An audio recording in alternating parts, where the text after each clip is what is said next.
এক জালেম বাদশা ঘোষণা করেছেন, আমাকে যারা মানবা না তাদেরকে আমি মেরে ফেলবো, তাদেরকে রক্ষা হবে না, তাদেরকে শাস্তি দিয়া মেরে ফেলবো।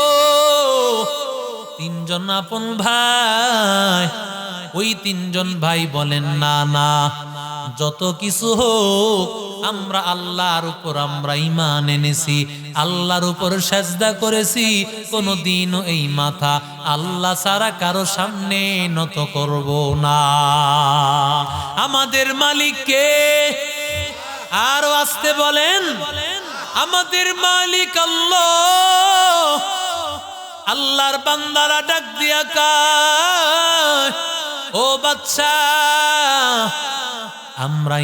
আমরা আমাদের জান দিতে রাজি, আল্লাহর কসম আমরা ঈমান দিতে রাজি না, আমরা ঈমান দিতে রাজি না।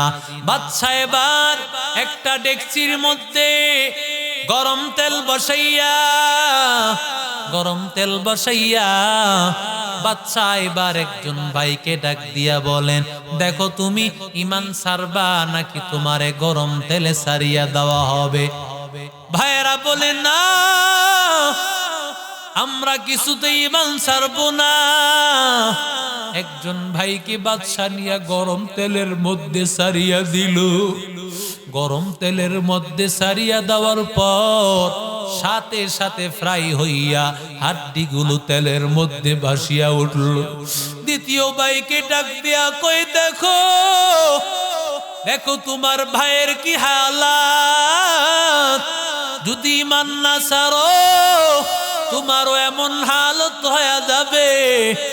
এরে আল্লাহর বান্দা, ওই ভাইটা বলে, না না, আমিও ঈমান ছাড়বো না।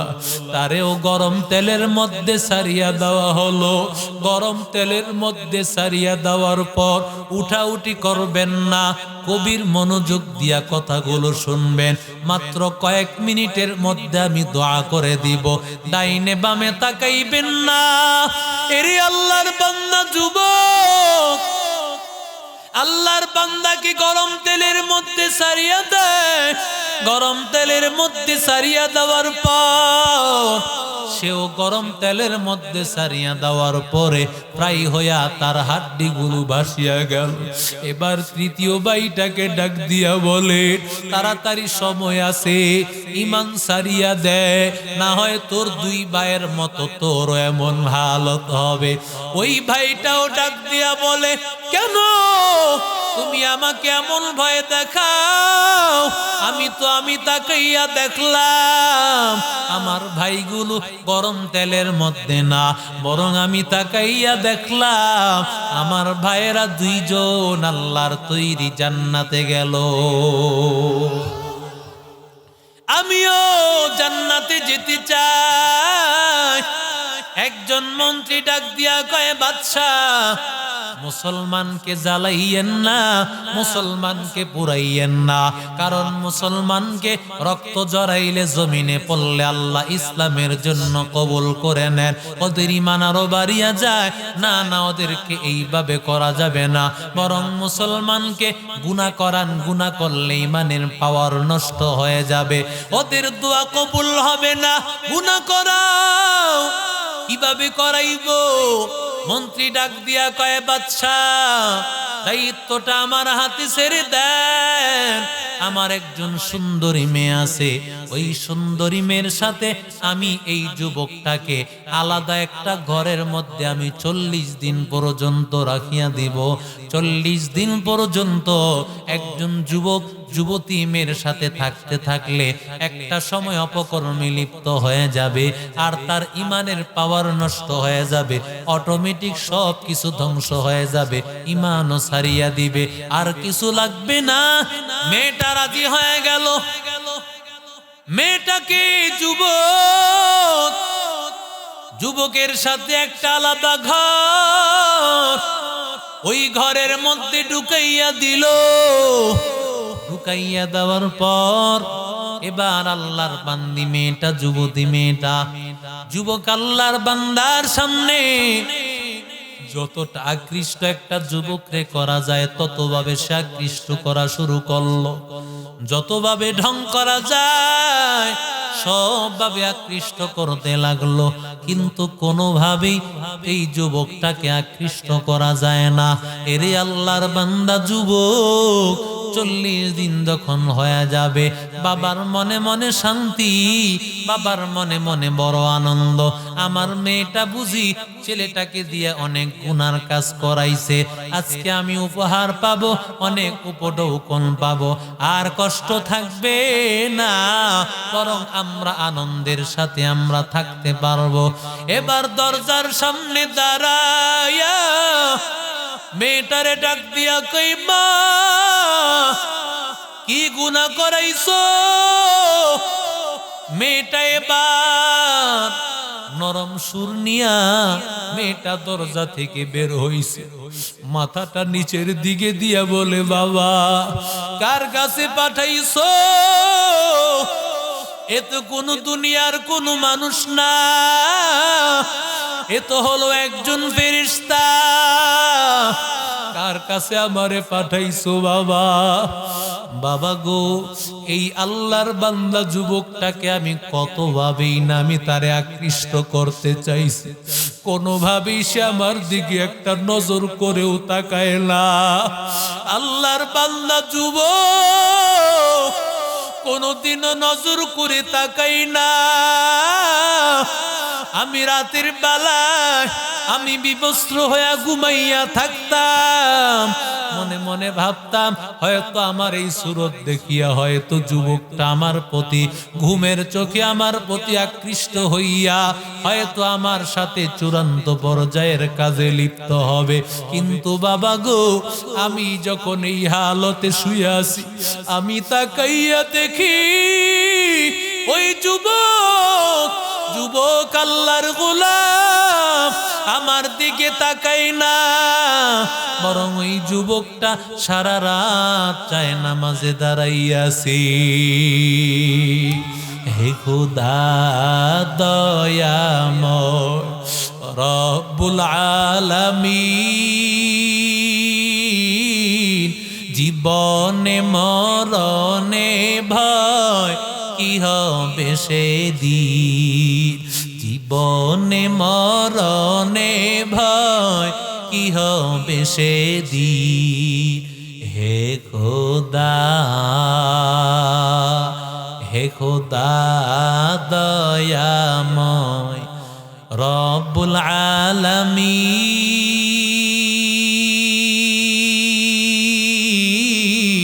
জীবনে মরণে ভয় কি হবে সেদিন, জীবনে মরণে ভয় কি হবে সেদিন। হে খোদা, ধরাতে আসিয়া বুঝি বড়ই অসহায়,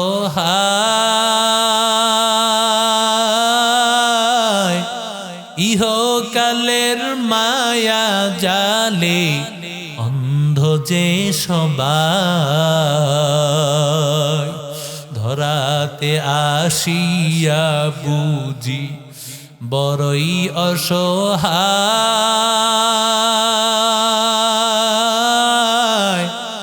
ইহকালের মায়া জালে অন্ধ যে সবাই। দাও হেদায়েত মুক্তি দাতা গফুরুর রহিম, জীবনে মরণে ভয় কি হবে সেদিন, জীবনে মরণে ভয় কি হবে সেদিন। হে খোদা, এরে আল্লাহর বান্দা যুবক, আল্লাহর গোলাম, আল্লাহর বান্দা সারা রাত দাঁড়াইয়া দাঁড়াইয়া নামাজ পড়ে, বাবা গো আমার দিকে নজর দিয়া তাকায় না। শুধু তাই না, এই যুবক ডাক দিয়া কয় সেই দুইটা চোখ দিয়া নাকি ওর আল্লাহ তাআলাকে দেখবে, এই দুই চোখ দিয়া নাকি ওর মালিক আল্লাহকে দেখবে, এই দুই চোখ দিয়াও জান্নাত দেখেছে, এই জন্য এই দুই চোখ দিয়া সে আমার দিকে তাকাইবে না। এরে আল্লাহর বান্দা যুবক, কার দিকে তাকাইয়া তোর নজরটারে নষ্ট করতেছ রে যুবক? এই নজরটা দিয়া তো তাকাইবি তুই আল্লাহর দিকে, নজর দিয়া তাকাইবি তোর জান্নাতের দিকে।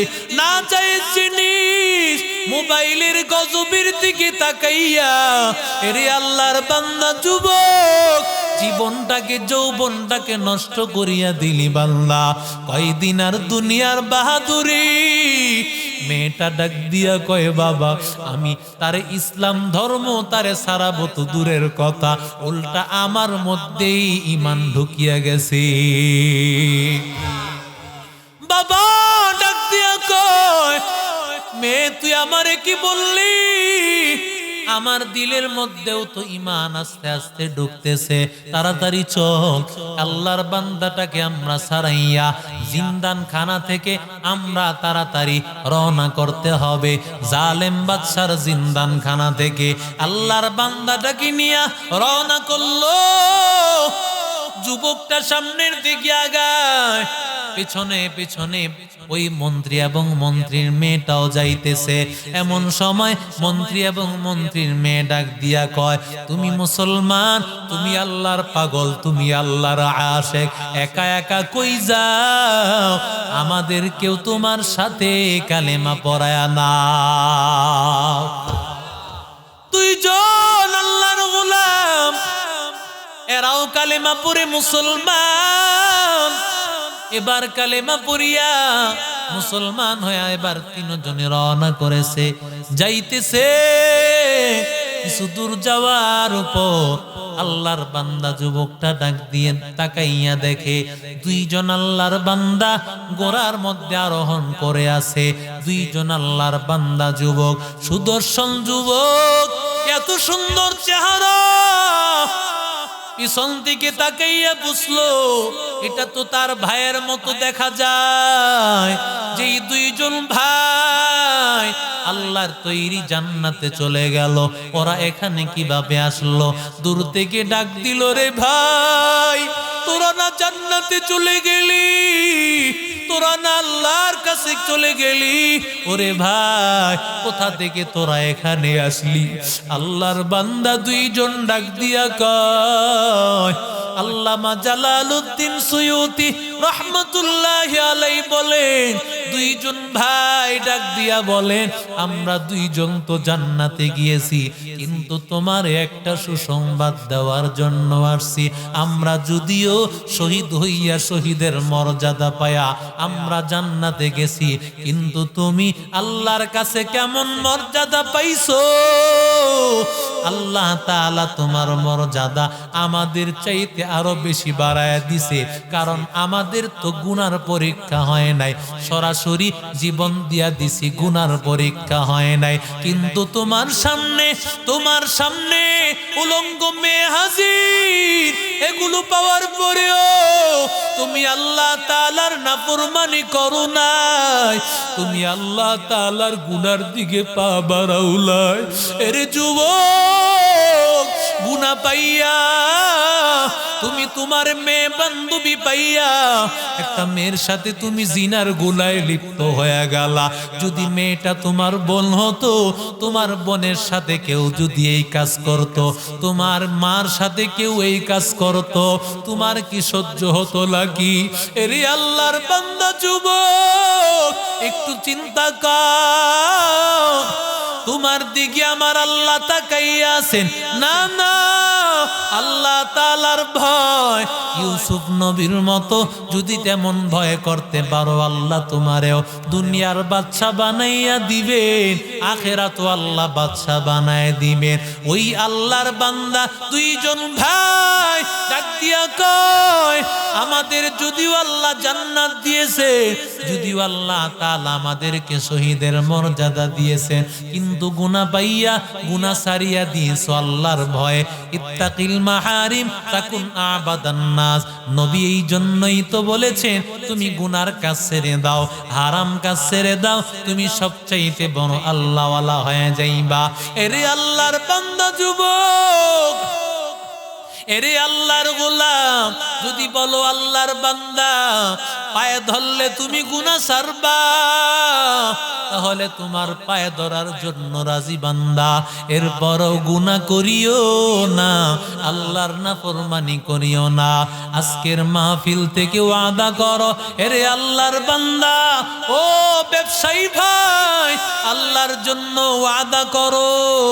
ওর যুবক ভাই, গুনার কাছেও যাইবা না রে বান্দা। ব্যবসা করতেছো হারাম ভাবে, মিথ্যা কথা বলবা না, আমানতের খেয়ানত করবা না। আল্লাহ তোমাকে ব্যবসায় বরকত দিবে, আর নবীদের সাথে আল্লাহ হাসর করবেন। আত-তাজিরুস সাদুকুল আমিন মা'আন নাবিয়্যিনা ওয়াস সিদ্দীকিনা ওয়াস শুহাদা। নবী বলেন সত্যবাদী আমানতদার ব্যবসায়ী হাসরের ময়দানে আল্লাহ নবীদের সাথে, শহীদদের সাথে, সিদ্দিকদের সাথে আল্লাহ জান্নাত দিবে। এই জন্য আল্লাহর কাছে ওয়াদা করো, সত্য কথা বলবো, মিথ্যা কথা বলবো না, গুনার কাজ ছেড়ে দিব। গুনাহ যত বড়ই হোক, যত ছোট হোক, কোনো গুনাহ করব না। আল্লাহ তাআলাকে রাজি করার জন্য দুটো হাত আল্লাহকে দেখাইয়া দাও। আয় আল্লাহ গুনাহ ছেড়ে দেওয়ার তৌফিক দাও। আয় আল্লাহ তাআলা মাওলা তওবার উপর মজবুত থাকার তৌফিক দান করো আল্লাহ। মৃত্যু পর্যন্ত আল্লাহ গুনাহ মুক্ত থেকে আল্লাহ তোমার কাছে যাওয়ার তৌফিক দাও আল্লাহ। আয় আল্লাহ জীবন যাক আর থাক, মরণ পর্যন্ত নবীর তরিকা তোমার হুকুম মানিয়া চলার তৌফিক দাও, আমিন। আল্লাহ আমাদের সবাইকে মরণ পর্যন্ত ইমানের পথে, কোরআনের পথে, হকের পথে, নবীর তরিকা মতে আল্লাহ থাকার তৌফিক দান করেন।